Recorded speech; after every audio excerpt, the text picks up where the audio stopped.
Hi everyone, now seems like a good time for a State of Renegade Cut media update. First of all, my Patreon is going through a small change and it's good news for you.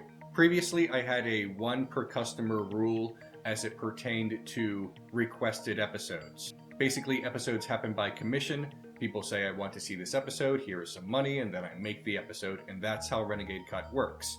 And previously, I had a rule that said one per customer. You get one request for this amount of money, and that's it. And that was my way of maintaining the backlog so that it wouldn't get too monstrous, so that things wouldn't, get out of control. I'm in a position now when I can lessen the restrictions. So the new rule is actually one per year.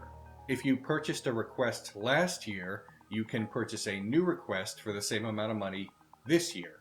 One thing, I ask that before you make your second request, you wait until your previous request is completed, meaning when it debuts on my channel. That's my new way of making sure things don't get out of control, and so I can maintain the backlog so it doesn't last for years. Currently, the backlog is a few months. I don't want things to get out of control.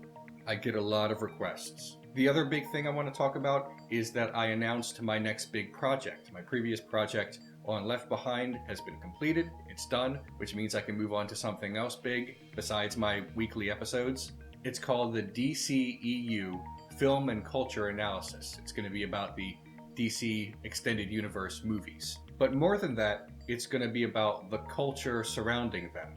This isn't going to be some review of the movies, I don't do that. It's going to be about the fan community that has latched onto these films. Now, of course, by doing that, I am going to have to talk about the movies, obviously, and why they don't work, but this is going to be broader than that. My end goal is to talk about how the discourse around movies has changed since the proliferation of the internet, and how fan communities have changed as well.